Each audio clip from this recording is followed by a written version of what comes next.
Ce matin, je partage un thème vraiment merveilleux avec nous. Et le thème que je partage avec nous, c'est l'église missionnaire. L'église missionnaire. Voyez-vous, le but pour lequel nous sommes sauvés, c'est vraiment de sauver d'autres personnes. Nous sommes sauvés pour sauver. Alléluia. Et on va se tenir debout et on va lire quelques portions de la parole de Dieu avant de pouvoir progresser. Alléluia. Tu es béni ce matin au nom de Jésus. Dans une des stratégies que j'ai partagées en cours de semaine pour pouvoir gagner les âmes, on a parlé de beaucoup de stratégies, mais il y a une des stratégies qui est très efficace si vous voulez gagner les âmes, c'est de savoir sourire à la personne à qui vous voulez partager la parole de Dieu. Donc, étant donné que déjà nous sommes convertis ici, on bénit le Seigneur, donc on va sourire à son voisin de gauche, sourire à son voisin de droite. L'exercice est noté sur 20. Voilà, on va voir qui va avoir 20 sur 20, ou bien 18 sur 20. Souris à ton voisin de gauche, souris à ton voisin de droite. L'un des signes que tu es rempli du Saint-Esprit, c'est que tu souris. Alléluia. Ta semaine a été bénie, n'est-ce pas? Alléluia. Waouh. Matthieu 28, le verset 19. Matthieu 28, verset 19. Le Seigneur dit dans sa parole, allez, faites de toutes les nations des disciples, les baptisant au nom du Père, du Fils et du Saint-Esprit. Dis à ton voisin, allons. Au deuxième verset de Acte 1, le verset 8. Acte 1, le verset 8. Il est écrit. Acte 1, verset 8. Acte 1, verset 8. Voilà. Il a dit, mais vous recevrez une puissance, le Saint-Esprit survenant sur vous, et vous serez mes témoins. Alléluia. Ensuite, il est dit, mes témoins à Jérusalem, on revient, à Jérusalem, dans toute la Judée, dans la Samarie, jusqu'aux extrémités de la terre. Amen.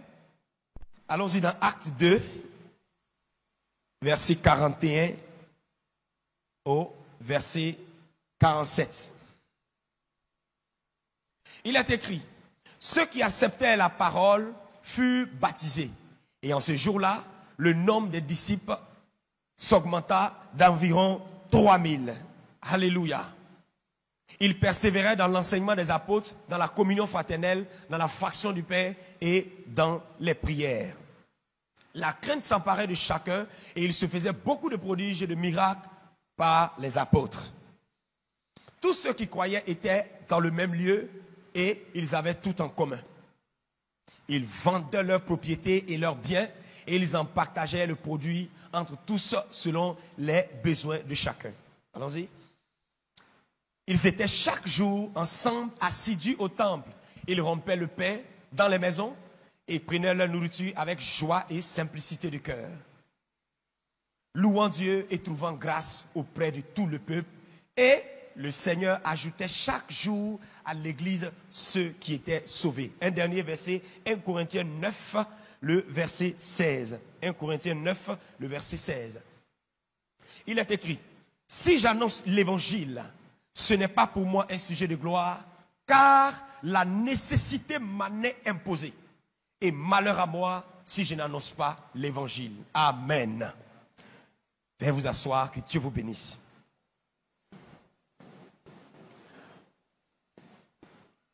Comme je le disais tantôt, le thème de mon exhortation ce matin, c'est l'église missionnaire. L'église qui est en mission. Vous savez, le Seigneur nous a fait la grâce. Nous sommes sauvés. On a le Saint-Esprit. Nos noms sont écrits dans le livre de vie. Mais en réalité, la raison majeure pour laquelle le Seigneur nous laisse sur la terre, c'est de pouvoir continuer l'œuvre qu'il a commencée avec les disciples. C'est-à-dire sauver pour sauver. Sauver pour gagner des âmes. Et vous allez voir que de plus en plus, alors que nous progressons vers la fin des temps, on a tendance souvent à nous écarter du but essentiel du christianisme. Lorsque Jésus allait, au premier verset, on a vu qu'il a donné une instruction, qui est la grande commission. Il a dit, allez, faites de toutes les nations. Cette instruction tient vraiment particulièrement au cœur du Seigneur. Et aller, c'est un verbe d'action, c'est une instruction, c'est un impératif. Dans le mot aller, on voit que le Seigneur veut qu'on se déplace, le Seigneur veut qu'on bouge. Il y a beaucoup de types d'églises, mais celle dont je vous parle ce matin, c'est l'église qui est au cœur du Seigneur. Et cette église, c'est l'église missionnaire. Dieu veut qu'on soit des missionnaires. Dieu veut qu'on puisse sauver les âmes. N'est-ce pas merveilleux de voir qu'au travers de toi, des âmes sont sauvées? N'est-ce pas merveilleux souvent de voir qu'un tel responsable, un tel frère, quand tu es assis, tu te rappelles que, oh, je me rappelle tel jour, à la gare, au carrefour, à l'aéroport, c'est moi j'ai annoncé l'évangile à telle personne. Ça donne une certaine joie. Et tous ceux qui annoncent l'évangile, vous pouvez témoigner avec moi que dès qu'on annonce l'évangile et qu'une âme se convertit, il y a une certaine joie surnaturelle qui nous anime. Qui a expérimenté cela une fois? Et quand vous rentrez à la maison, vous avez l'impression que Jésus est assis dans votre chambre. Vous êtes dans la joie. Tu as expérimenté la joie de l'argent, c'est bien. Tu as expérimenté la joie de la nourriture, c'est bien. Tu as expérimenté la joie des promenades, des voyages, c'est bien. Mais as-tu expérimenté la joie du gain d'une âme? As-tu expérimenté la joie qu'on a lorsque quelqu'un décide de donner sa vie à Jésus? Quelle joie extraordinaire lorsque tu peux attraper la main de quelqu'un et lui dire, prions ensemble et tu vas donner ta vie au Seigneur. C'est merveilleux qu'à travers toi, le nom de quelqu'un soit écrit dans le livre de vie. C'est extraordinaire, mes frères. Et Dieu veut qu'on soit une église missionnaire. Dieu veut qu'on soit des enfants de Dieu portés sur le battement de son cœur. Jusqu'à ce jour, le cri du Seigneur, c'est de voir les êtres humains être sauvés, mes frères. Oh, c'est une réalité triste, mais c'est ce qui est la vérité. Quand un homme meurt, s'il n'a pas Jésus-Christ de Nazareth, il va en enfer. Et c'est triste. Je te pose la question ce matin. Souvent, c'est difficile de répondre. Ta mère que tu aimes tant, ton cousin que tu aimes tant, ta soeur que tu aimes tant, est-ce qu'elle est sauvée? Est-ce qu'il est sauvé? Imagine-toi au ciel. Et de l'autre côté, ta mère qui t'a porté dans son sein pendant 9 mois. Elle s'est occupée de toi après le décès de votre père. Elle a vendu des choses au bord de la route. Elle s'est saignée pour toi. Imagine-toi, cette mère se retrouve demain en enfer de l'autre côté, comme le riche et le pauvre Lazare. Et toi, tu es au ciel, tu es au paradis. Et tu vois ta mère qui crie, viens m'aider, aide-moi. Je veux juste une goutte d'eau. Et tu te rends compte que c'est vraiment ta mère, ou tu te rends compte que c'est ton père, ou tu te rends compte que c'est ton oncle. Qu'est-ce que ça va te faire? Dieu nous appelle à être une église missionnaire. Mais laissez-moi vous rappeler une chose. Quand on parle d'église missionnaire, l'église c'est le rassemblement des saints. L'église c'est toi et moi. L'église ce sont ceux qui sont en ligne avec moi. L'église ce sont les frères et les sœurs, tous ceux qui ont accepté le Seigneur Jésus.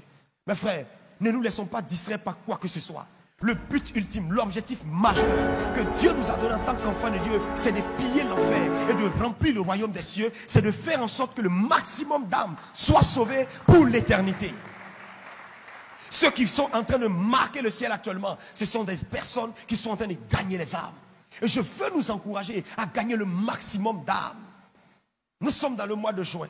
Il nous reste 6 mois pour terminer l'année 2023. Combien d'âmes as-tu gagné? Tu peux faire peut-être ton bilan en disant, j'ai eu tel million, j'ai eu tel nombre d'habits, j'ai eu tel nombre de chaussures, j'ai même réussi à mon concours, j'ai eu mon visa, j'ai pu avoir mon passeport. Ça te donne la joie. Mais si le Seigneur descendait et il venait et il dit, où sont les âmes? Quel est ton compte? Pour quelle raison le figuier a été maudit? Le figuier a été maudit parce qu'il n'avait pas de fruits. Jésus a remarqué que ce figuier, mais tu n'as pas de fruits. Pourquoi? Il a parlé sur le figuier. Il n'y a plus de vie. Mes frères et mes sœurs, il y a une saison où Dieu nous donne pour porter du fruit. La raison pour laquelle tu as eu de telles épreuves, la raison pour laquelle tu as eu de telles formations, la raison pour laquelle Dieu a fait de toi un membre de l'église de la compassion, c'est parce que le Seigneur te voit comme quelqu'un qui va dépeupler l'enfer et agrandir le royaume des cieux. Ce n'est pas en vain que Dieu t'a connecté à cette plateforme. Et Dieu veut faire de nous une église missionnaire. Mais mes frères, pour qu'on soit une église missionnaire, il y a un préalable. Il y a un fondement, il y a une base. Personne ne peut s'engager à gagner une âme s'il n'aime le Seigneur d'abord. D'abord, aimer le Seigneur de tout son cœur. Mes frères, tout ce qu'on peut faire dans la maison de Dieu, tout ce qu'on peut faire hors de la maison du Seigneur, la clé maîtresse doit être notre amour pour le Seigneur. Et la seule manière de tester sa foi, ou savoir si vraiment on aime le Seigneur, frère, c'est dans les moments difficiles. Dans les moments difficiles, quel est ton langage? Dans les moments difficiles, comment tu réagis? Si aujourd'hui on venait, on t'enlevait ta responsabilité. Si aujourd'hui on venait, le travail que tu aimes tant, qui te donne un bon salaire, on t'ôtait le salaire. Si le Seigneur venait et il prenait tous tes enfants, comme Monsieur Job dans la Bible, est-ce que tu vas continuer de dire, Seigneur, tu es bon et je t'aime encore? Mes frères, c'est facile de dire qu'on aime Dieu quand tout va bien. Quand il aura une crise, quand il aura une guerre, quand il aura la persécution, combien pourront continuer de lever les mains pour dire, Seigneur, je t'aime, tu le sais. Tu dois être à mesure d'être seul dans ta chambre, de t'arrêter, de lever les yeux vers le plafond et dire à Dieu, Seigneur, tu sais au fond de moi et tu sais aussi que je t'aime. Et je donnais l'exemple de l'apôtre Paul qui avait une équipe missionnaire. Paul avait une équipe missionnaire. Lorsque l'apôtre Paul allait en mission, il ne se déplaçait presque jamais seul. Il avait toujours des coéquipiers. Et parmi ses coéquipiers, il y a un qui s'appelait Démas. Quand Paul saluait l'église, il disait, oh, telle personne vous salue. Aquilas vous salue. Évodie et Saint-Tiche vous saluent. Timothée vous salue. Et à quelque part, il dit aussi, Démas vous salue. Démas, c'était l'un des responsables qui était auprès de Paul. C'est lui qui assistait Paul. C'est lui qui soutenait Paul. Des fois, quand Paul ne pouvait pas prêcher, il était là aussi. Mais mes frères, quand vous progressez dans la méditation des Écritures, vous vous rendez compte d'une chose. C'est que plus tard, l'apôtre Paul va dire, Démas m'a abandonné par amour pour le siècle présent. Dans votre vie, il y a des personnes qui vont vous abandonner. Abandonner quand ils vont sentir que votre zèle pour Dieu est en train de monter. Parce que eux, ils se disaient que votre zèle allait se limiter à un niveau 10. Mais ils se rendent compte qu'avec les années, votre zèle ne fait que monter. C'est passé de 10 à 100, de 100 à 1000 et ils n'arrivent plus à supporter. Attendez-vous à des séparations parce que vous êtes des passionnés de Dieu. Ah oui, attendez-vous à ça. Quand vous allez dire à certaines personnes, on part dans tel village pour aller gagner les âmes, vous allez voir, il y aura des séparations. Démas m'a abandonné par amour pour le siècle présent. Ça veut dire quoi? Ça veut dire ceci. Que Démas aimait Dieu. Il aimait l'activité. Il aimait aller en mission. Il aimait prendre le bateau avec Paul. Vous savez, c'est une fierté de marcher avec Paul en son temps. Paul, celui qui avait les dons. Paul, celui qui prophétisait. Paul, celui qui voyait les choses extraordinaires. Celui qui allait au ciel et revenu. Celui qui donnait les mystères sur la Sainte Seine. Quand l'apôtre Paul arrivait à quelque part, il y avait la foule. On annonçait sa venue. Quoi de plus normal d'être heureux d'être à côté de l'apôtre Paul? Un ancien. Paul était là, il était un ancien. Il venait là matin, midi et soir. Du moins Démas. Mais mes frères, le temps a révélé la vraie nature de Démas. Ses intentions ont été exposées. Avec le temps, est-ce que tu continues d'aimer le Seigneur?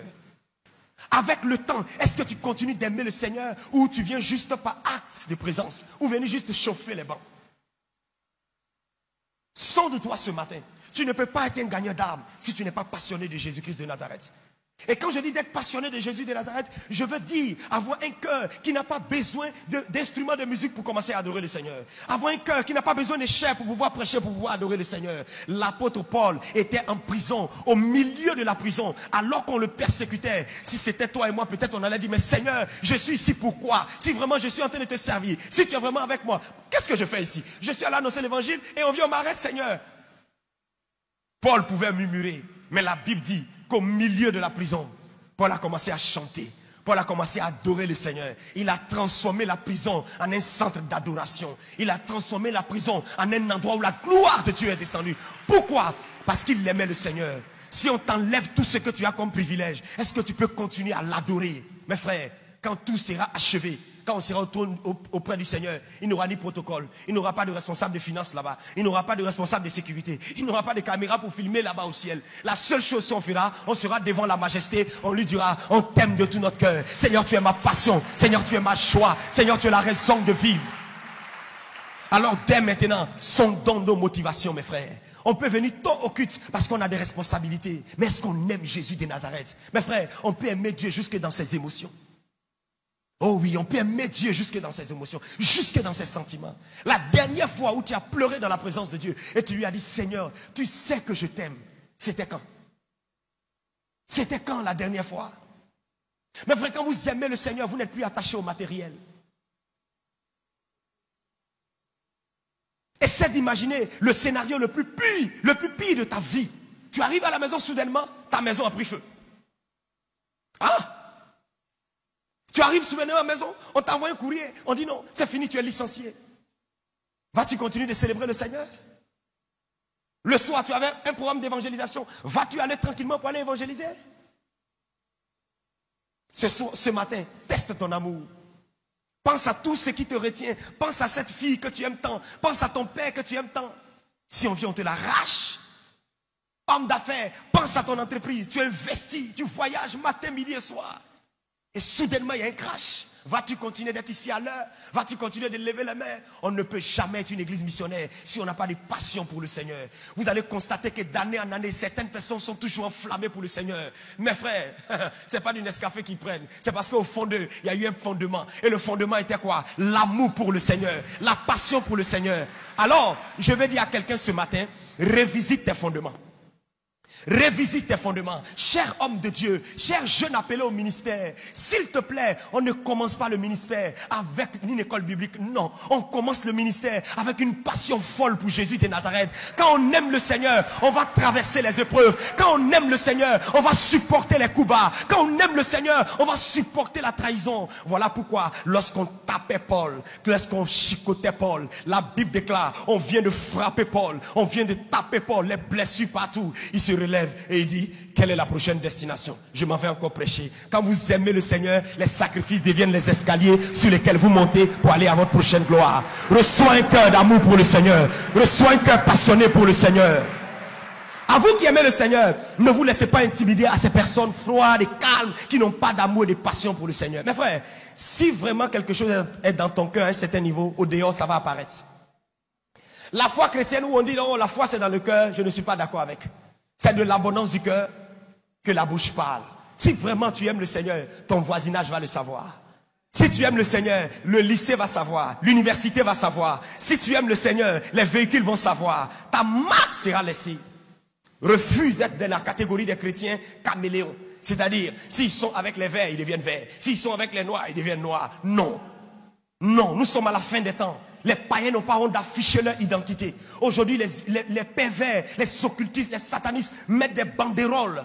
Oui, dans les rues pour dire venez chez nous. Nous, on peut vous guérir. Chrétiens, n'ayons plus honte. Nous ne sommes plus dans la saison où il faut avoir honte. Nous sommes dans la saison où il faut afficher fièrement, oui, son appartenance au Seigneur. Il n'y a pas de complexe à être enfant de Dieu. Soyons décomplexés, entrepreneurs décomplexés, hommes d'affaires décomplexés. Tu es dans l'avion, tu pries. Tu n'as pas honte. On veut manger, tu dis s'il vous plaît, je vais bénir le plat avant qu'on le mange. Sois audacieux et le Seigneur va honorer ta foi. Daniel n'a pas eu honte du Seigneur dans la fournaise ardente de feu.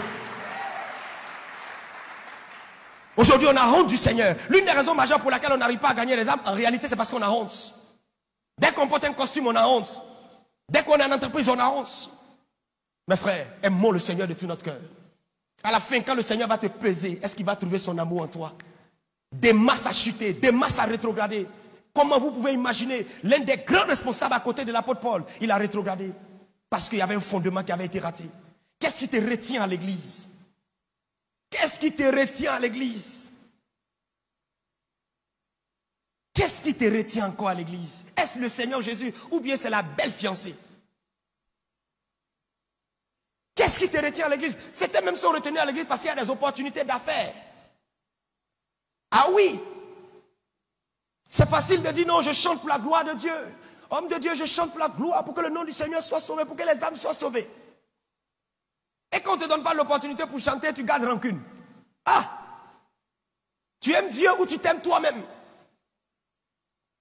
Le fondement, la base, le sous-bâtiment pour être un gagneur d'âme. Parce que tu sais, quand Christ t'a saisi, tu te bats pour saisir les autres avec la parole de Dieu.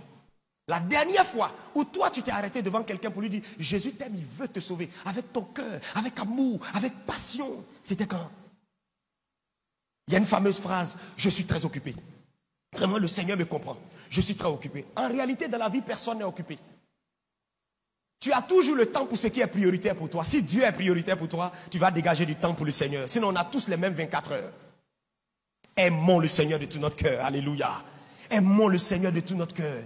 Si tout de suite on venait, on salissait ton nom sur les réseaux sociaux, on t'humiliait, on parlait mal de toi, Je ne parle pas au dehors. Même parmi tes frères en Christ.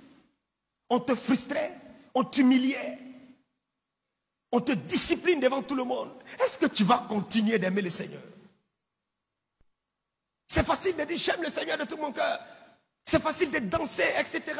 Mais si ces épreuves arrivaient, vas-tu continuer d'aimer? Démas était là, mais il n'a pas traité son cœur. Il n'a pas traité son challenge de la mondanité. Il était un responsable, mais la mondanité était dans son cœur. Il était un leader, un ancien de l'église. Mais au fond de lui, il n'avait pas réglé certaines choses. Tu aimes le Seigneur, tu viens apparemment, mais dans ton cœur encore, il y avait des petits trucs qui sont là. Ce sont ces petits trucs qui nous empêchent de gagner les âmes. Mais à compter de ce jour, que le Seigneur répande dans nos cœurs un amour extraordinaire pour lui au nom de Jésus de Nazareth. Une église missionnaire, c'est une église d'abord qui aime le Seigneur, des chrétiens qui aiment le Seigneur. Une église missionnaire, c'est une église qui a compris la vision de Matthieu 28, verset 19. Allez, faites de toutes les nations. C'est une église qui est en mode action. On s'en va, à nous aller.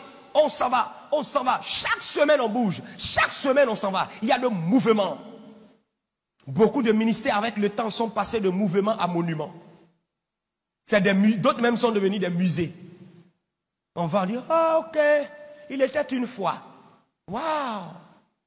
Mais il ne faudrait pas que ta vie soit un musée ou un monument, mais que ta vie soit un continuel mouvement conduit par le Saint-Esprit au nom de Jésus-Christ. Une église missionnaire, c'est une église où chaque chrétien se voit comme un missionnaire. Comme un missionnaire. Tu es un missionnaire. Tu es un missionnaire.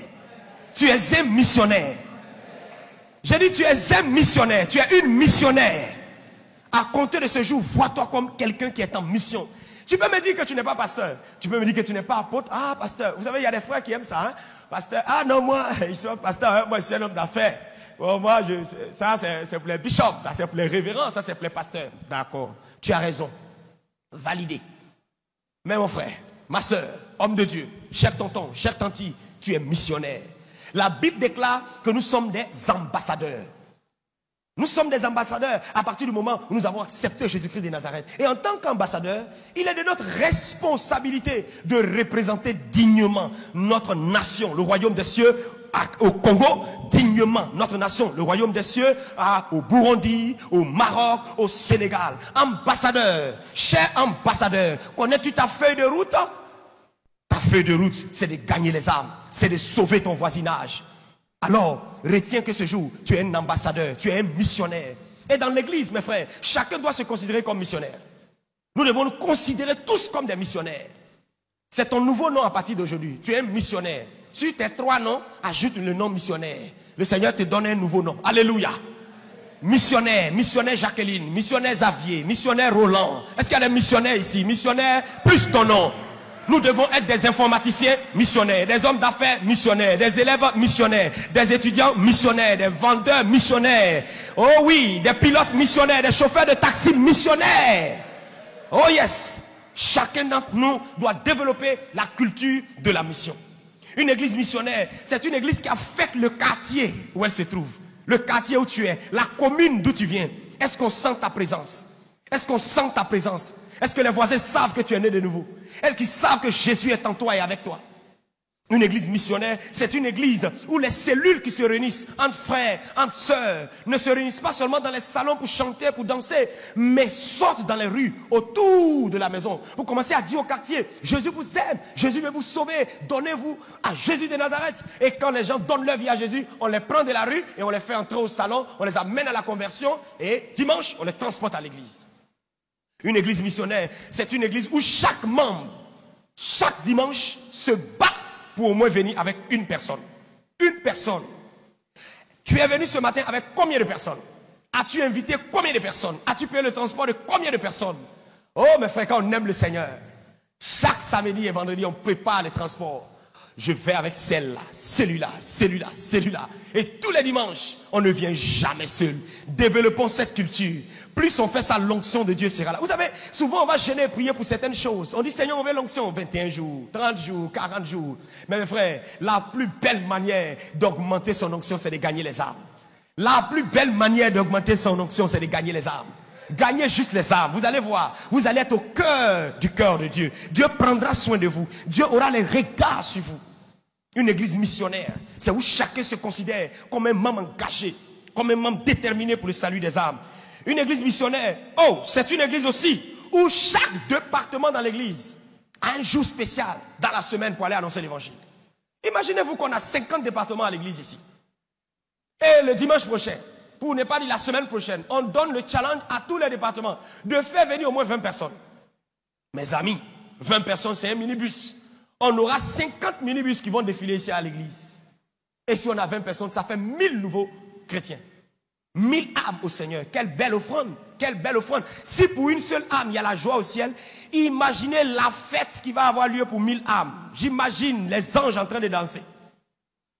On va procurer la joie au ciel. Et quand la joie est au ciel, les retours sont les bénédictions dans nos vies. Alléluia. L'église missionnaire. Une église missionnaire. C'est une église où des frères et sœurs, 2 personnes, 3 personnes se mettent ensemble. Ils s'appellent au téléphone. Allô, je viens te voir. Bon, on se trappe à quelle heure? À 16h. Oh non, à 17h. Oh, moi je serai un peu plus libre à 17h45. D'accord, donc on se trouve à 17h45? D'accord, chez qui? Oh, chez la sœur Marguerite. Super. Et on se met ensemble, on prie. Quand on a fini de prier, on dit bon, on va dans l'avenue qui est à côté. Allons prêcher la parole de Dieu. Pendant qu'elle est en train de prêcher, les 2 autres sont à côté en train d'intercéder. C'est ça la communion fraternelle. C'est ça l'amitié dans l'église. C'est ça l'amitié que Dieu veut. Et c'est ce que nous devons développer pour être des chrétiens missionnaires. Une église missionnaire, mes frères, c'est une église qui suit son pasteur au dehors. Le vendredi, nous étions dehors avec le pasteur. On est allé prêcher la parole de Dieu. Les gens se sont donnés au Seigneur. Où étais-tu, cher frère? Où étais-tu, chère sœur? Lorsqu'on apprend que le pasteur va dans les provinces, on doit aussi s'embarquer avec lui parce que nous sommes des chrétiens missionnaires. Mes frères, l'église que le Seigneur viendra enlever, c'est une église missionnaire. C'est une église qui se bat pour le salut des âmes. C'est bien beau de venir ici tous les dimanches, mais est-ce que quelqu'un est sauvé par toi? Une église missionnaire, c'est une église qui sait utiliser les réseaux sociaux pour gagner les âmes. On a les plus merveilleux messages que notre pasteur a prêchés, qui sont sur YouTube. Je t'assure qu'un seul message, le lien d'un seul message que tu partages à quelqu'un qui est dans des soucis, qui est dans des inquiétudes, tu apprends un ami qui est dans la dépression. Et tu sais très bien que le pasteur avait prêché un message sur ce problème. Et tu retrouves le message, tu dis, cher ami, j'ai trouvé quelque chose pour toi. Regarde cette vidéo jusqu'à la fin. Je t'assure, pendant que cette personne sera en train de regarder la vidéo, le Saint-Esprit va descendre dans sa chambre. Elle va commencer à pleurer et elle va t'envoyer un message pour dire, waouh, merci pour le lien, merci pour la vidéo que tu m'as envoyée. Ça m'a sauvé la vie. Demain, je reprends le chemin de l'église. Tu auras relevé une âme qui était perdue. Tu auras relevé une âme qui était en train d'aller en enfer. Une église missionnaire, c'est ça. Une église missionnaire, c'est une église qui utilise la moitié, pour ne pas dire le 2/3 de ses ressources matérielles, ressources financières pour gagner les âmes. Oui, pour gagner les âmes.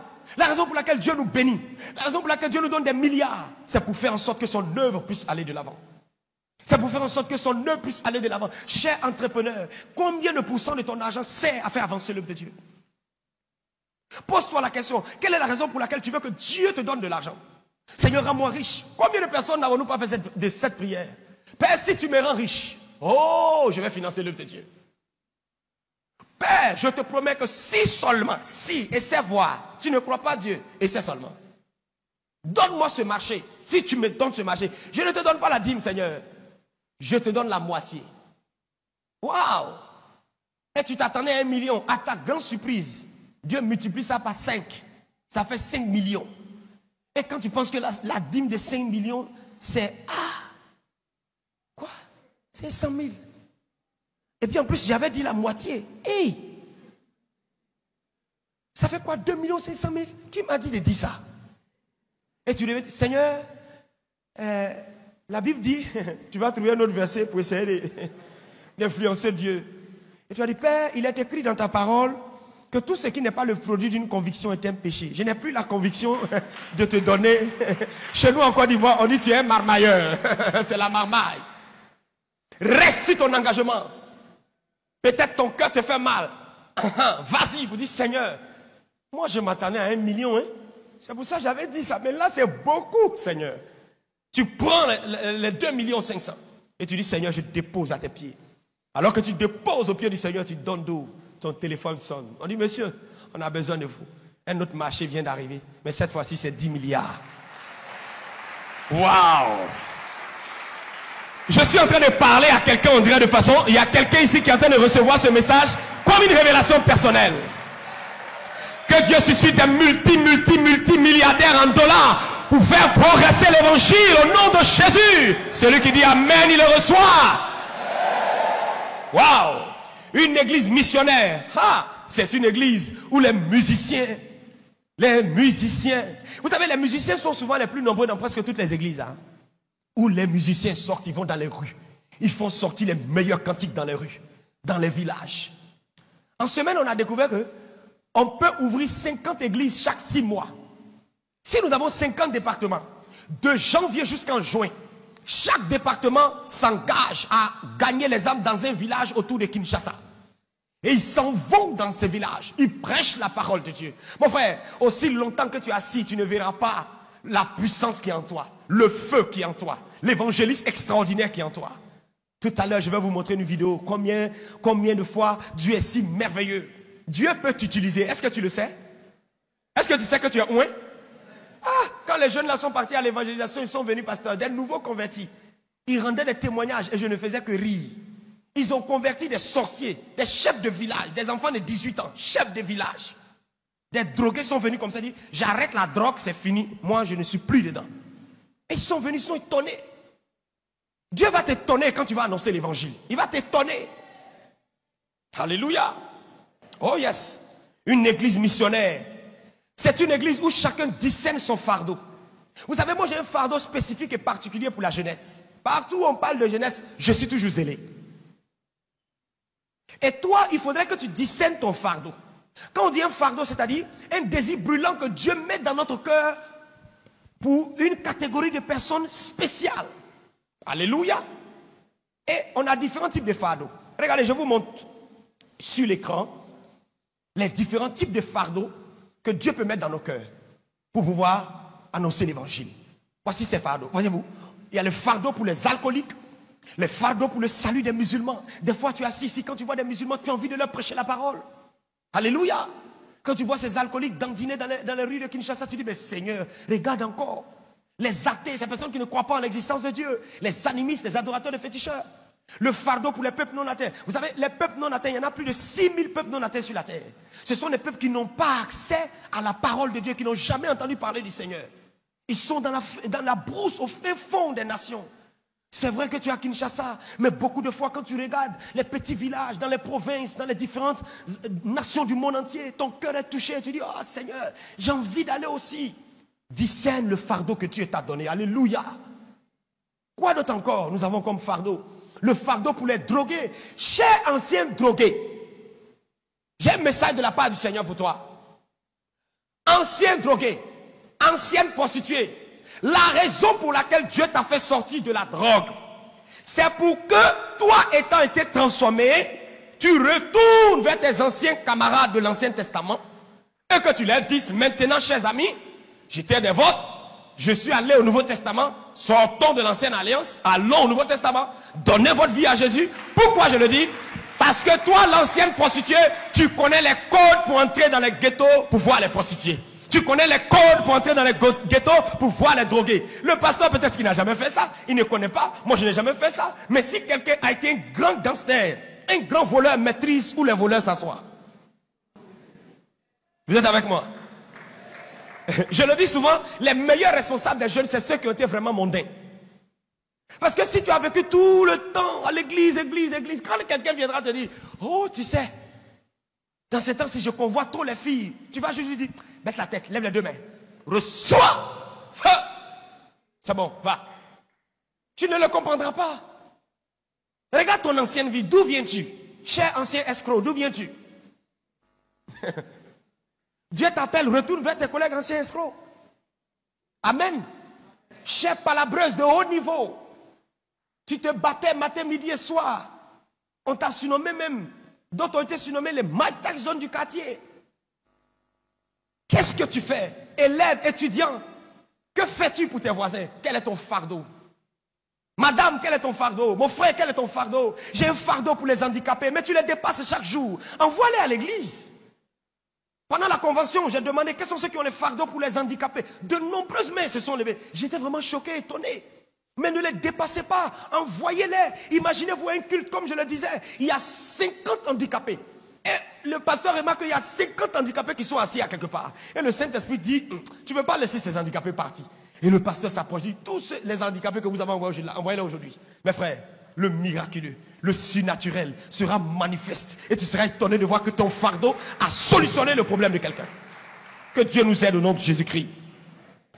Ah, mes frères, une église missionnaire, c'est une église où les jeunes se réunissent, pas juste pour chanter, pas juste pour danser, pas juste pour faire le rap, pas juste pour faire le hip-hop, pas juste pour faire le yo-yo-yo, mais pour aller gagner les âmes. Pour aller gagner les âmes. Regardez cette vidéo que je vous montre. Ce qui s'est passé à l'ouest de notre nation. On a mobilisé toute la Côte d'Ivoire. Les jeunes gens sont venus de presque partout. À l'université, dans les écoles, des étudiants, de simples jeunes. 18 ans, 19 ans, 20 ans, 21 ans, même 16 ans. On est allé carrément à l'ouest de notre nation. Dans 114 villages que nous avons évangélisés en l'espace de 5 jours. Et nous avons gagné plus de 6000 âmes.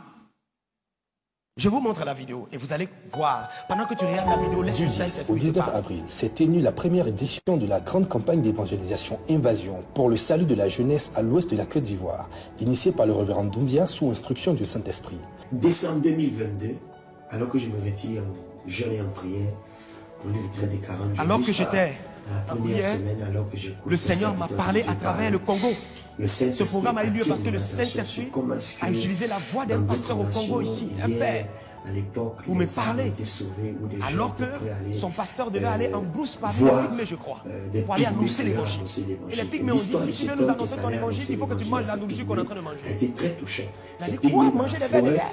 Et il a mangé les vers de terre pour que le royaume avance. Et Dieu m'a posé la question, mais Doumbia, qu'est-ce que tu es prêt à manger pour que le royaume des cieux puisse aller de l'avant? Ce matin, je te pose la même question. Cher entrepreneur, es-tu prêt à laisser cette entreprise à moitié pour aller gagner les âmes? Quel est le prix que tu es prêt à payer? Es-tu prêt à laisser ton confort de Kinshasa pour aller au fin fond de la brousse pour aller gagner les âmes? La question t'est posée. Suivons la vidéo. Mes larmes ne faisaient que couler. Et c'est à partir de là que le Seigneur a commencé à me parler, ouvrir mes yeux sur la réalité de ma nation, particulièrement vers l'ouest de la Côte d'Ivoire. Merci Seigneur. C'est merveilleux, nous sommes en route pour l'ouest de la nation et aller conquérir les âmes. Ça c'était le départ, alors qu'on partait. Nous allons gagner le maximum d'âmes pour le Seigneur. Ouais, c'est tout l'ouest de notre nation. Ça, ce sont les grandes villes. Et autour de chaque ville, on prenait 10 villages. Ce sont des jeunes missionnaires qui sont venus de partout pendant les congés des Pâques en avril. Plus de 114 jeunes missionnaires venus de plusieurs villes du merveilleux pays engagés pour le qu'on salut a des passé âmes. ensemble.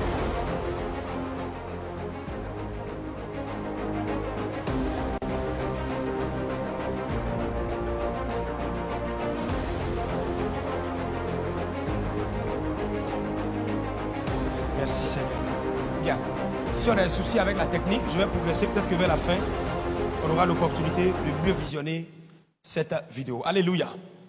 Alléluia. Dis avec moi, je suis un missionnaire. Est-ce que ton voisin a entendu? Dis le voisin, je suis un missionnaire. Et toi? Non, n'aie pas peur de lui. N'aie pas peur de lui. N'aie pas peur de lui. Alléluia. Voilà. Nous sommes des missionnaires au nom de Jésus. Vous savez quoi, mes frères? Lorsque tu refuses d'être une église missionnaire, tu vas constater que la croissance va s'arrêter automatiquement. Quel que soit le nombre de personnes que nous allons être, promettons à Dieu de toujours gagner les âmes au nom de Jésus. À un certain moment, certaines églises ont commencé à se croire arriver dans l'aisance. Et on n'annonçait plus l'évangile parce qu'on était déjà 1000, 1500, 2000. Non. Aucun chiffre ne doit nous influencer. Même si nous sommes des millions, on doit continuer de gagner les âmes. Permettez-moi de terminer. On va terminer avec la vidéo. Alléluia.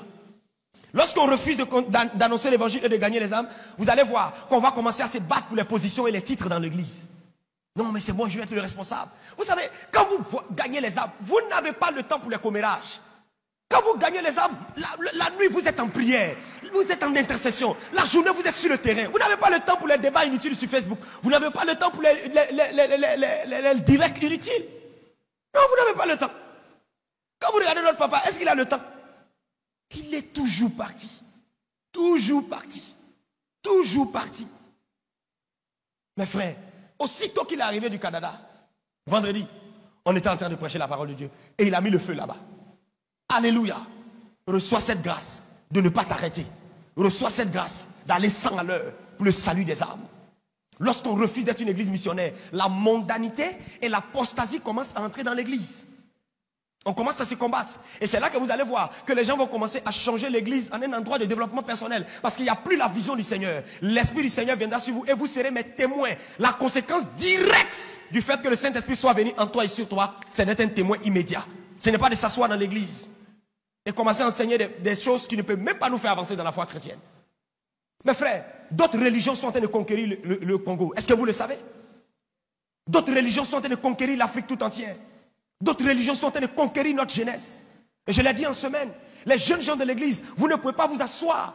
Vous êtes une armée pour le Seigneur. Vous êtes des missionnaires dès votre jeune âge. La plupart des grands réveils qui sont venus dans le monde entier, étudiez l'histoire des réveils. Ce sont des jeunes gens assoiffés. Ce sont des jeunes gens qui ont commencé à dire mais ce n'est pas normal. C'est pas comme ça l'église a commencé. Ce n'est pas ça que notre Père nous a enseigné. Nous ne pouvons pas nous asseoir ici alors que notre Père est dans les nations en train de gagner les âmes. Quand il appelle, où est celui-là? Il est au village. Où est celui-là? Il est dans la rue. Où est celui-là? Ah, tout le monde est en mode go. Mode go. Tout le monde en mouvement. Hommes en mouvement, les femmes en mouvement, les diacres en mouvement, les protocoles, sécurité, tout le monde en mouvement. Église missionnaire. Lorsqu'on abandonne la vision de la mission, on devient une église focalisée sur nos besoins charnels. Nos voyages, nos passeports, nos visas, notre travail, c'est ce qui devient la priorité. Et aujourd'hui, c'est ce qu'on remarque dans le corps de Christ. Tu as l'impression que Dieu fait pitié en fait. Il est assis au ciel et dit, les gens ne me demandent même pas les âmes. Alors qu'il a dit, demande-moi les nations. Comment Dieu peut te dire de demander les nations? Toi, tu demandes une voiture. Comment Dieu te demande? Il dit, demande nation. Et toi, tu demandes un passeport. Ah, mes frères, 200 nations au moins sur la planète Terre. Mais je mets les drapeaux de toutes les nations. Je dis, je veux le Congo. Si Dieu me donne le Congo, les ressources du Congo sont à moi. S'il me donne le Mali, les ressources de Mali sont à moi. Donc ne demande pas les ressources, demande la nation. Demande la nation. Et ça demande la foi pour demander les nations. Reçois les nations au nom de Jésus de Nazareth. Oh yes. Les nations de la planète Terre, tu réclames chaque matin. Quand tu as le cœur d'un gagnant d'âme, tes sujets de prière changent. Tes sujets de prière changent. Le matin, quand tu te réveilles, tu demandes le réveil mondial. Tu commences à prier pour Kinshasa. Tu pries pour les provinces. Tu pries pour les orphelins. Tu pries pour les malades. Tu as prévu prier 1 heure et tu fais 50 minutes dans l'intercession. Et les 10 minutes, tu dis, Seigneur, merci pour ma vie qui est en tes mains. Tu sais, la situation du concours que j'ai passé à la gendarmerie, je te recommande ça. Seigneur, ma grande soeur ne se sent pas bien, je la recommande à toi. Dieu, je t'avais dit que j'avais besoin d'1 million de dollars. Bon, je sais que tu gères ça. Merci, la journée est bénie, je pars. En fait, Dieu même au ciel, il est étonné. Il dit, mais ce gars, il ne met même pas l'accent sur ses besoins. Il est là seulement en train de prier pour le salut des âmes. Comme Dieu aussi, il est très intelligent. Il va te choquer. Alors que tu es en train d'aller annoncer l'évangile. Un SMS arrive, tu regardes, on dit, monsieur, votre dossier que vous avez déposé à la Banque mondiale a été retenu. Passez demain à 7 h pour l'entretien et l'embauche immédiate. Parce qu'il n'y avait personne comme vous. On cherchait quelqu'un de votre qualité, mais on vient de l'avoir. Dépêchez-vous de venir, s'il vous plaît. Tu fermes le téléphone, tu souris un peu. Et ton zèle monte. Dis, les frères, Jésus est Seigneur. Il veut vous sauver. Donnez-lui votre vie. Jésus est réel. Jésus est la vérité. Reçois les récompenses divines alors que tu annonces l'évangile. Reçois la promotion alors que tu fais de Dieu ta priorité. Des fois, vous serez couché juste parce que vous avez annoncé l'évangile, vous êtes fatigué. Et on vous appelle. Monsieur, bonjour. Je vous appelle de la Chine. Je dormais, j'ai reçu votre numéro de téléphone en rêve. Oui, oui. S'il vous plaît, avez-vous un compte bancaire? Moi-même? Oui, j'en ai. C'est pourquoi? N'êtes-vous pas un arnaqueur par hasard? Non, non. Tu vois, je suis en train de pleurer. Dieu m'a dit, tu fais ça, tu fais ça, tu fais ça, tu fais ça. Je n'ai pas dormi 48 heures à cause de vous, monsieur. Dieu m'a dit de vous envoyer 2 millions de dollars. Mais attends, monsieur, vous êtes qui? Vous êtes au sérieux? Monsieur, faites vite, donnez-moi vite le numéro de compte, dépêchez-vous, je souffre ici. Oh, je vois un évangéliste vivre de telles choses surnaturelles. Il te sera fait selon ta foi, ma soeur, mon frère. Toi qui as laissé beaucoup de choses pour suivre le Seigneur, pour aller dans ces villages. Dieu n'est pas un Dieu des villes. Dieu n'est pas un Dieu des villes. Dieu n'est pas un Dieu des villages. Dieu est le Dieu de ceux qui ont la foi. Dieu est le Dieu de ceux qui ont la foi. Quel que soit le village où tu te trouves, tu peux transformer ce lieu en un endroit paradisiaque par la foi. Moi, je ne suis pas à Abidjan, je suis à San Pedro, la deuxième ville portuaire de mon pays. À chaque fois depuis San Pedro, je disais, Seigneur, cette ville est à moi.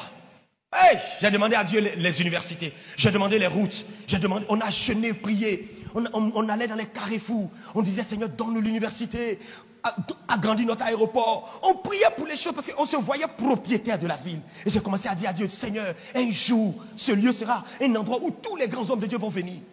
Mes frères, à Tchaba où je vous parlais, allez à San Pedro, on nous a donné l'université, on nous a donné des grandes voies, on nous a donné beaucoup de choses. Je danse, je suis dans la joie. Aujourd'hui, San Pedro est arrivé à Kinshasa. Pourquoi? Parce que j'ai pris au sérieux mon travail. Le village que Dieu t'a montré, reste sur ça. Dieu ne se trouve pas à Paris ou en Belgique ou en Israël. Dieu se trouve là où il t'a dit d'aller. Va là-bas simplement, au pays. Au pays, simplement. Tu verras. Ah, mes amis, lorsqu'on n'annonce pas l'évangile, l'église deviendra juste comme un club social de vieux amis. Un club social de vieux amis. Oh mon gars, comment tu vas? Oh, la compassion, tu vois, ça grandit là. Oh oui, je te dis, hein. Au temps où Pasteur Marcelo était encore célibataire, tu te souviens? Quand on venait. Oh. Hey. On ne veut pas des doyens. On veut des anciens. Il y a une différence entre un doyen et un ancien. Les anciens sont toujours bouillonnants. Malgré leur âge, il y a un feu en eux. Cheveux blancs mais toujours zélés. Cheveux blancs mais toujours souriants. Quand il vient le dimanche, son véhicule n'est jamais vide. Il y a des gens dedans. Il y a des gens dedans. Soyez les bienvenus dans mon église. Allez, venez. Toujours, c'est lui l'envoie. Il y a des mamans comme ça. Elles sont vieilles, mais elles sont toujours jeunes. Elles sont vieilles, mais elles sont toujours jeunes. Elles sont à la prière, elles sont à l'évangélisation. Imaginez leur couronne au ciel. Oh, mes frères, souvent ceux qu'on a connus sur la terre, ici, sur les grandes affiches, sur les réseaux sociaux, peut-être au ciel, ils n'auront même pas une grande place. Et ceux qui sont dans les brousses, là-bas, dans les villages. Il y a des pasteurs qui peuvent faire 3 cultes dimanche, un dans ce village, un dans ce village, un dans ce village, et l'autre dans le village. Dans les moustiques, dans la chaleur, dans la douleur, leur récompense sera grande. Quand vous lisez le livre L'Ultime Assaut, il y avait un gars, son seul travail, c'était de prendre les brochures et partager aux gens. Il était comme quelqu'un qui était toc-toc. Quelqu'un qui était comme un débile mental. On ne le considérait pas à l'église. On ne le mettait pas devant. Oh, monsieur, quand les protocolaires le voyaient. Lui-même, il connaissait sa place. Il dit, oui, oui, je sais.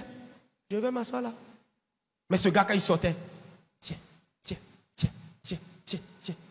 C'est pourquoi j'ai parlé de l'amour de Dieu au début. Quand vous aimez le Seigneur, vous n'attendez pas qu'il y ait jeûne, vous jeûnez. Quand vous aimez le Seigneur, vous n'attendez pas qu'il y ait évangélisation, vous allez à l'évangélisation. L'église missionnaire, l'église missionnaire, l'église missionnaire. Quand on n'annonce plus l'évangile, on ne prospère plus. L'église primitive, regardez très bien, alors qu'ils annonçaient l'évangile, qu'est-ce qui s'est passé? La Bible dit qu'il n'y avait pas de manque. Tout le monde était comblé. Tu veux prospérer? Annonce l'évangile. Homme d'affaires, je te mets au défi de rassembler tous tes employés et de leur dire baissez la tête. Aujourd'hui, le patron a changé. Baissez tous la tête. Non, mais monsieur le patron, moi je suis musulman. Hey, baisse la tête. Dans tous les cas, c'est moi je te paye. Un boss est un boss. Même s'il ne veut pas accepter Jésus, mais quand même c'est le boss qui l'a parlé.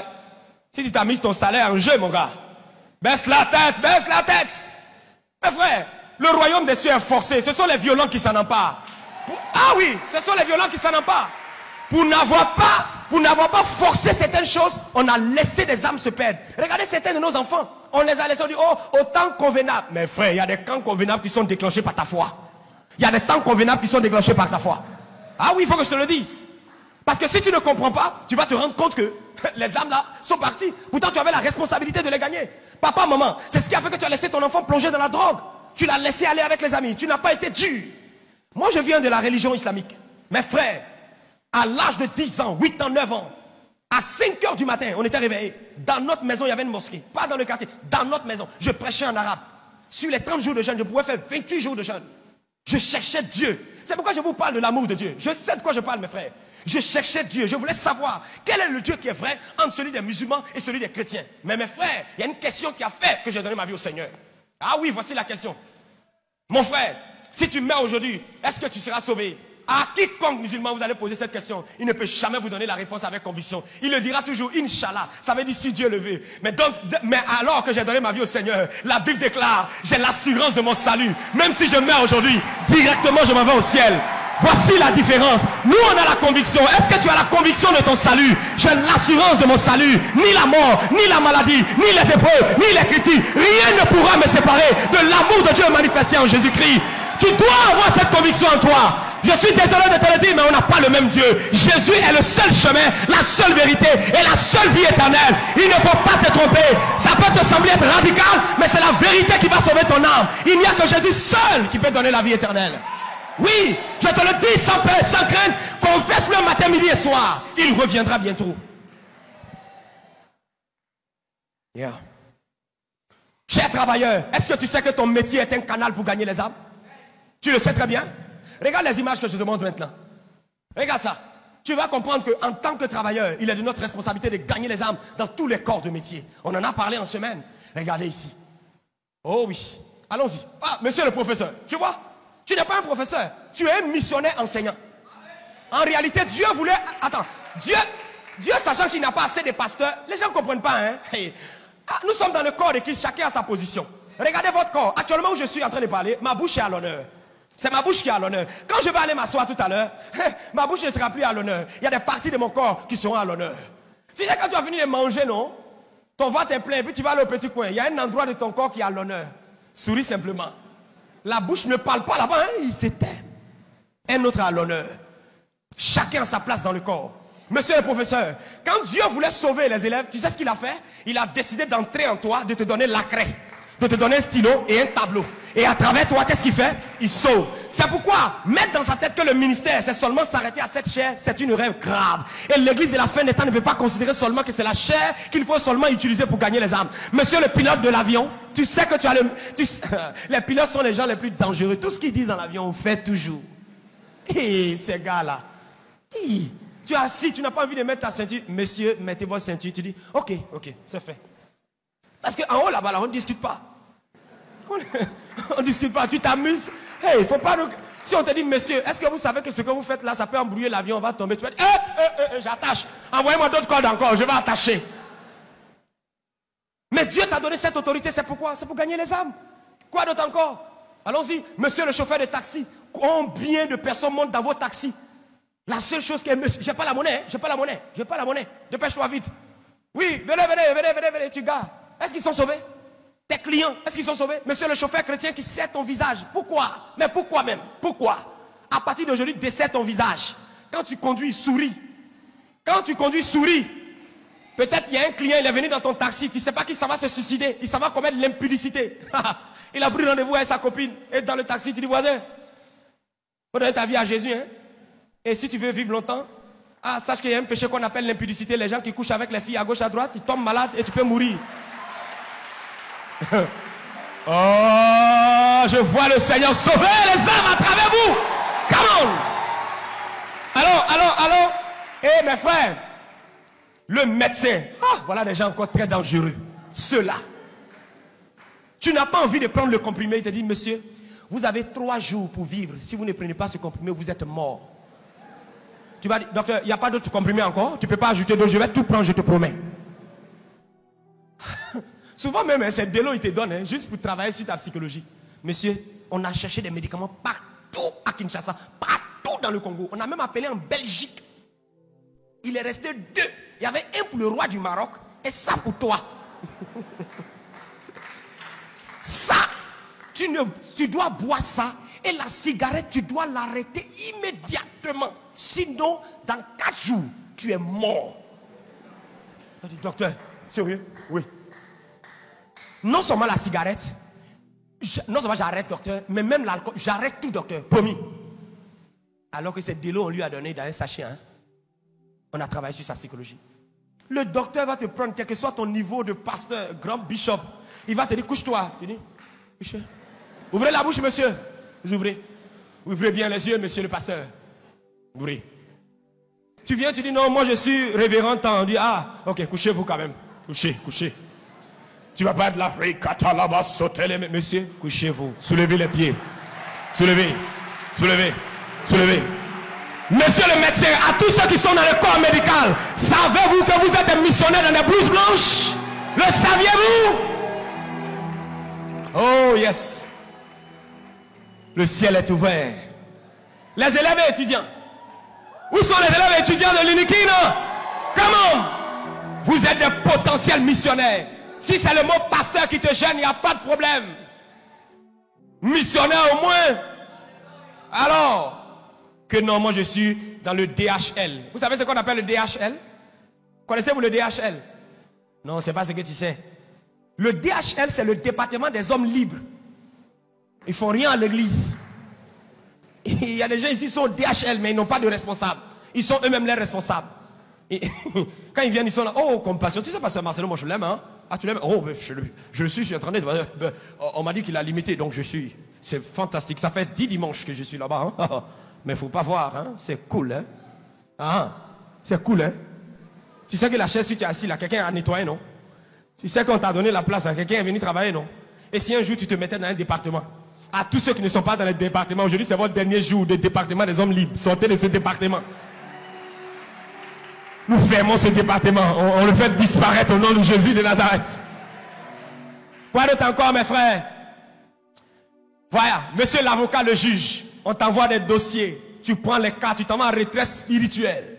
Père, on met cette situation de litige conflictuel, famille.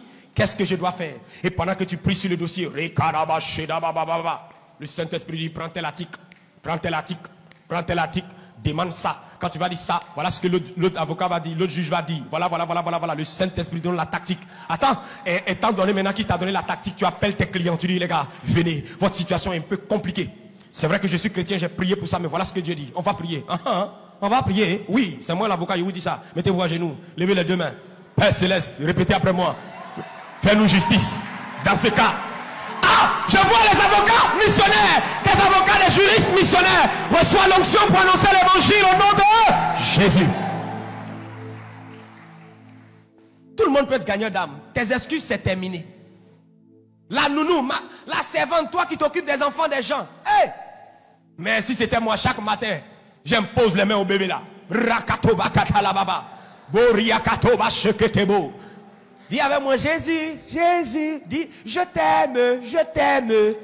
Dis avec moi, Seigneur Jésus, je t'accepte comme mon Seigneur Sauveur. 3 ans plus tard, cet enfant devient un enfant de Dieu. Parce que tu auras mis une sémence dans sa vie.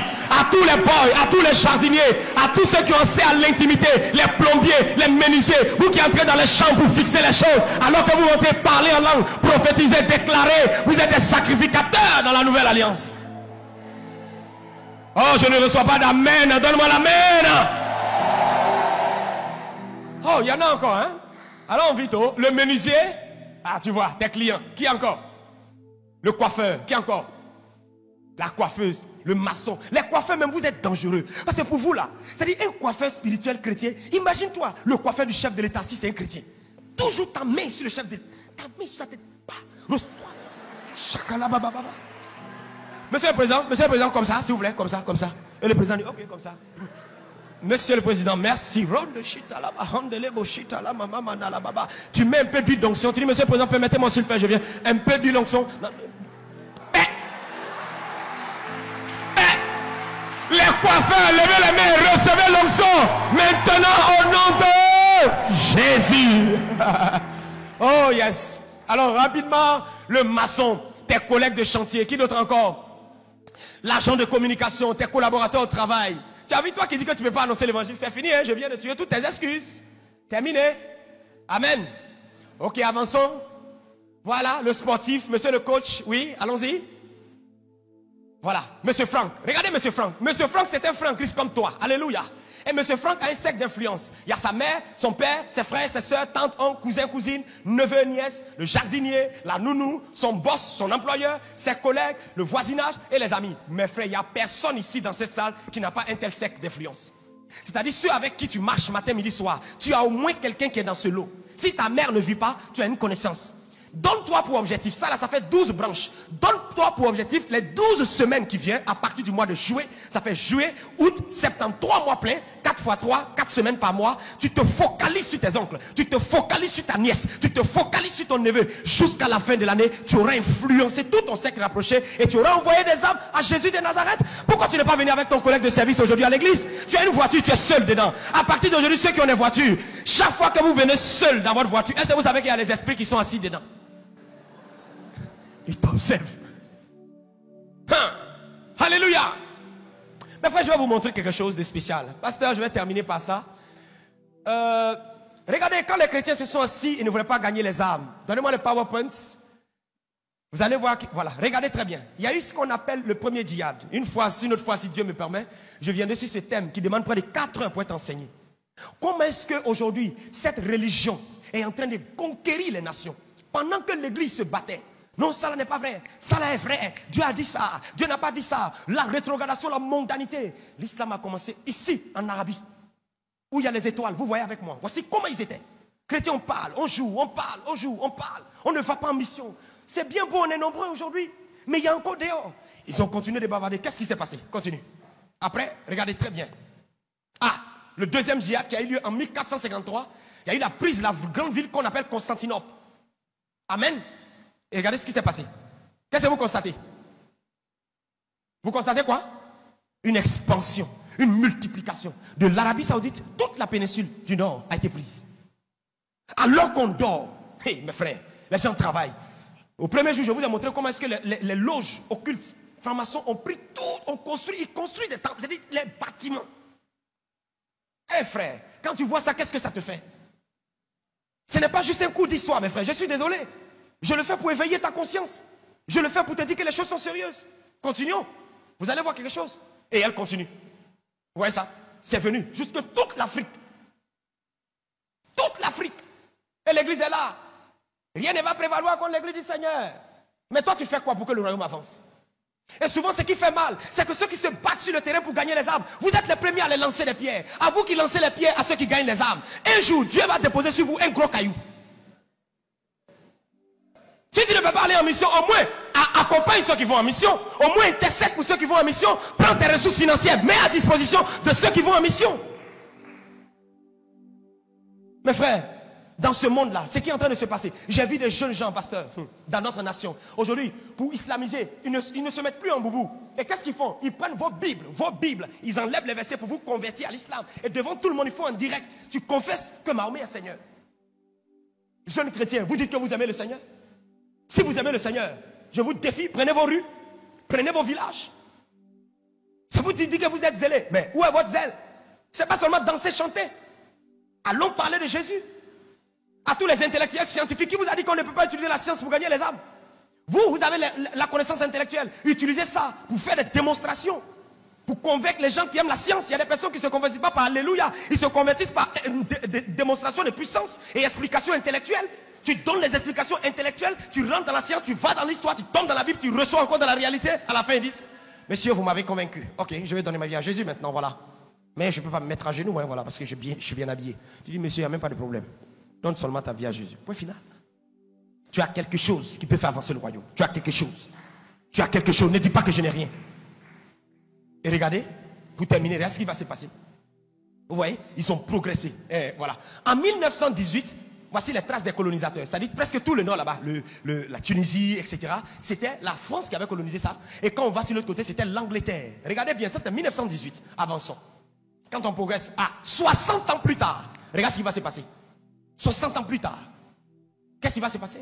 La France va commencer à partir et d'autres religions vont commencer à influencer. Avançons mes frères, si nous ne faisons rien, c'est dangereux. Bientôt, si nous ne faisons rien, voilà ce qui va se passer. Église de Jésus, tu n'es pas la seule qui est en mission. Tu as des adversaires qui sont en mission. Tu as des adversaires qui sont déterminés. L'une des raisons majeures, et je termine par là, pour laquelle on n'arrive pas à gagner les âmes, pasteur, c'est dû au fait que nous refusons de se sacrifier pour le Seigneur. C'est la raison majeure. Payons le prix, mes frères. Dieu n'a pas donné un ange pour que nous soyons sauvés.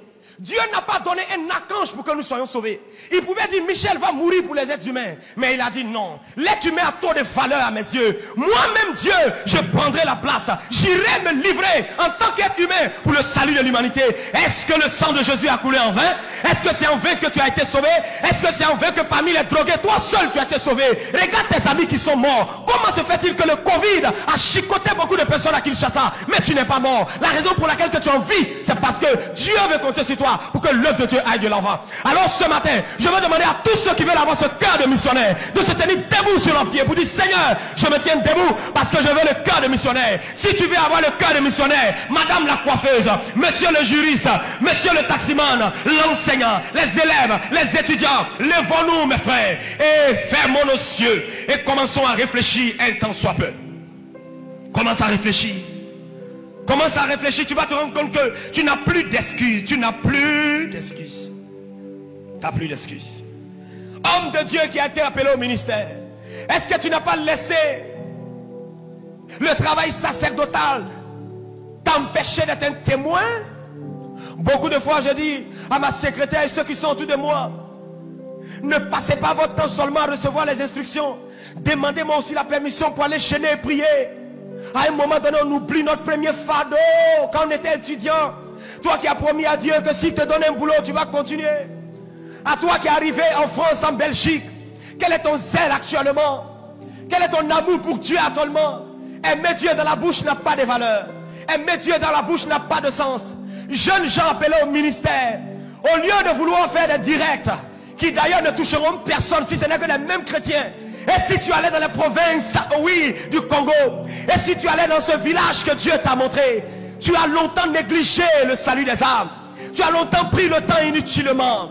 Oh mes frères, même mes frères qui sont là, qui n'arrivent pas à parler, correctement ou à voir, ils ont aussi la capacité de communiquer avec le langage des signes pour gagner leurs amis. Quelle est ta raison? Ta raison a été battue en brèche par le Saint-Esprit. Ta raison a été décapitée, cher ancien, cher tanti, cher papa, cher tonton. Il n'y a pas de raison. Tant que tu vis, tu dois gagner les âmes. J'ai dit tant que tu vis, tu dois gagner les âmes. Homme de Dieu, que rien ne t'empêche de servir le Seigneur. Femme de Dieu, que rien ne t'empêche de servir le Seigneur. Ce matin, je vois beaucoup de personnes qui sont vers le sport. Il y a une seule chose qui m'est venue en tête. Mais ceux-là, ils ne vont pas adorer Dieu. Pourquoi c'est le dimanche matin ici, ils s'utilisent pour aller servir le Seigneur? Démas a abandonné l'apôtre Paul. Monsieur l'ancien, tu n'es pas à l'abri. Madame la responsable, tu n'es pas à l'abri. Tu as besoin de crier au Seigneur. Est-ce qu'on peut tous élever la voix pendant les 2 minutes qui nous restent pour dire à Dieu, renouvelle l'évangéliste en moi. Renouvelle le gagnant dans ma moi. Si tu dois te repentir, répands-toi. Si tu dois venir renouveler ton alliance avec le Seigneur, fais-le. Toi qui nous suis en ligne, renouvelle ton zèle. Où sont ces âmes que tu as abandonnées? Il y a des personnes qui ont donné la vie au Seigneur, tu les as laissées. Ce matin, tu devais aller les chercher pour les faire venir. Oui, tu peux encore les appeler pour qu'ils viennent au 3e culte. Tu peux encore aller dans les rues pour dire non, je vais aller mettre en application ce message. Prie, prie, je vais te donner un sujet, prie. Est-ce que tu peux prier mieux que ça? Est-ce que tu peux faire monter des vagues de prière devant le trône de Dieu? Est-ce que les hommes d'affaires peuvent prier pour dire, oh Seigneur, tu m'as confié ces employés, c'est pour que je sois un canal pour les sauver. Vas-y, vas-y, vas-y, vas-y. Oh, continue, continue, continue ma soeur, continue mon frère, continue, lève la main, crie à Dieu, dis-lui de te remplir du Saint-Esprit. Rappelle-toi du vœu que tu avais fait à l'Éternel. Est-ce que ce sont les enfants qui t'empêchent d'annoncer l'évangile? Est-ce le foyer? Est-ce les affaires? Laisse tomber ces excuses logiques. Merci. Lève la main et demande au Saint-Esprit. Lève nos mains et demande au Saint-Esprit de nous remplir du feu de la mission. Vous serez mes témoins. Quand le Saint-Esprit descend, vous êtes un témoin. Lève nos mains, tout le monde prions. Les jeunes gens priez. Demandez les étudiants prier. Le feu de la mission. Le feu de la mission.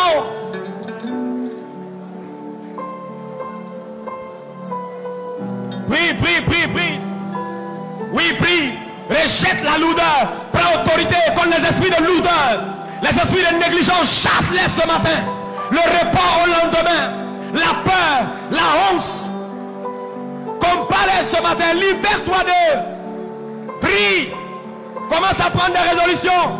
Écris le nom de certaines personnes à qui tu vas aller annoncer l'évangile.